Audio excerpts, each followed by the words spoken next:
आज हम लोग देखेंगे कि पार्ट 3 में जो चैप्टर 1 चल रहा है आपका इलेक्ट्रिक चार्ज एंड फील्ड, तो हम लोग देखेंगे आवेश का स्थानांतरण कैसे होता है, एक वस्तु से दूसरी वस्तु में आवेश कैसे आता है।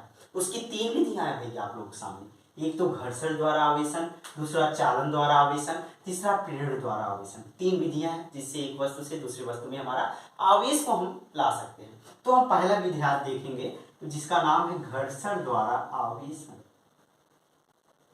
तो इसमें पहले हम समझ लें कि पहले आपका डिफिनीशन लिखा दे, पहले समझना होगा। देखिए मान लीजिए 2 वस्तु है, एक ए है एक बी है, 2 वस्तु है और दोनों वस्तु अनावेशित है। अनावेशित का मतलब दोनों पर आवेश कुछ नहीं है, दोनों पर आवेश शून्य है। तो देखिए जब इनको रगड़ा जाता है, आप सामान्य रूप से देखिए आप आपस में आपने दोनों हाथों को रगड़िए, आप गर्मी का एहसास हो रहा है। क्यों हो रहा है, कभी आपने सोचा? जब हम 2 वस्तुओं को रगड़ते हैं तो उसमें उष्मा उत्पन्न होती है, और जब उष्मा उत्पन्न होगी, उष्मा उत्पन्न होने से ही इलेक्ट्रॉन हमारे निकलेंगे। अब देखिए समझने के लिए पहले देखिए, जब एका दोनों गर्म भैन तब इनमें से इलेक्ट्रॉन निकला शुरू हुआ। पहले देखिए जब हम 2 वस्तुओं को रगड़ते हैं तो उसमें उष्मा उत्पन्न होती है, उष्मा उत्पन्न होने के कारण ही इलेक्ट्रॉनों का आदान प्रदान होने लगता है।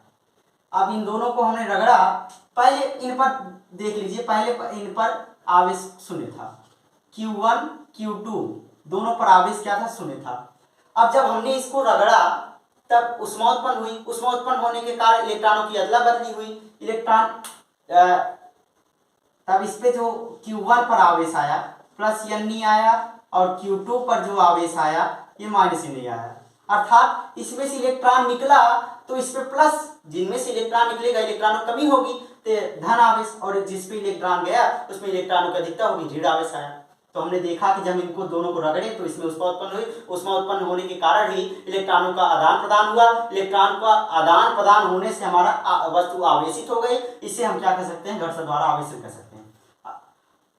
अब आप लिखिए घर्षण द्वारा आवेशन लिखिए। जब हम 2 वस्तुओं को आपस में रगड़ते हैं तो रगड़ने के फलस्वरूप उष्मा उत्पन्न होती है। उष्मा उत्पन्न होने के कारण इलेक्ट्रॉनों का आदान प्रदान होता है, तो वस्तु में हमारा आवेश आ जाता है। इसलिए हम इसे कहते हैं घर्षण द्वारा आवेशन। इसे वस्तु कहते हैं घर्षण द्वारा आवेशन। समझ में आया? और दोनों का परिमाण समान रहेगा, जैसे Q1 जो है वह Q2 के बराबर होगा, क्योंकि मैंने बताया था कि आवेश क्या है, अदिश राशि है। इसे व्यक्त करने के लिए दिशा की जरूरत नहीं, अर्थात जो प्लस n है माइनस n, इसकी कोई जरूरत ही नहीं है, अदिश राशि, क्योंकि इसमें दिशा मायने नहीं रखता, सिर्फ परिमाण रखता है। जितना इस पर आवेश रहेगा उतना इस पे आवेश रहेगा, अर्थात आवेशक का जो परिमाण रहेगा वो समान रहेगा। इसमें इंपॉर्टेंट नोट्स भी हम लिखेंगे। जैसे इंपॉर्टेंट नोट्स क्या लिखेंगे, पहला डालिए कि पहले दोनों वस्तुओं पर आवेश शून्य था, इस पर भी आवेश शून्य था, इस पर भी आवेश शून्य था। लिखेंगे पहले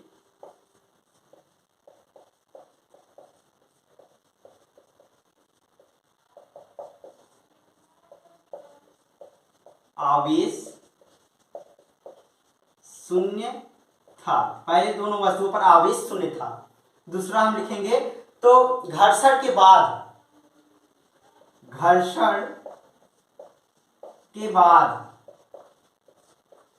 दोनों पर आवेश आया। घर्षण के बाद दोनों पर आवेश आया।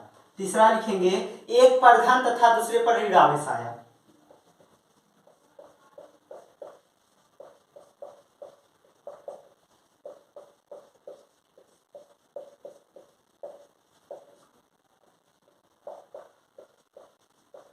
एक पर धन दूसरे पर ऋण आवेश आया।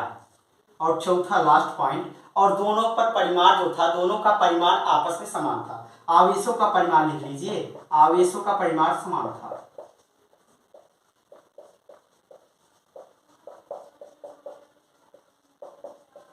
इसमें कुछ रटने वाली बात नहीं देखेंगे आप। पहले जो दोनों वस्तुएं हमने लिए थी उस पर कोई आवेश नहीं था, अर्थात अनावेशित थी, तो हमने लिखा पहले दोनों वस्तुओं पर आवेश शून्य था। जब इसको हमने रगड़ा तो इसमें उष्मा उत्पन्न हुई, उष्मा उत्पन्न होने के कारण इलेक्ट्रॉनों के आदान प्रदान हुआ, जिससे आवेश आया। घर्षण के बाद दोनों पर आवेश आया, दूसरा हमने डाल लिया। और जिससे इलेक्ट्रॉन निकला उस पर धन आवेश, जिस पर इलेक्ट्रॉन गया उस पर ऋण आवेश आया। एक पर धन दूसरे पर ऋण आवेश आया। और जो इसका परिमाण है, दोनों पर आवेश की मात्रा जो होगी समान होगी, जिससे आवेशों का परिमाण समान था। इसे कहते हैं चार्ज फर्क, जिसे हम क्या कह सकते हैं, घर्षण द्वारा आवेशन हुआ। घर्षण द्वारा कैसे एक वस्तु से दूसरी वस्तु पर आवेश आया।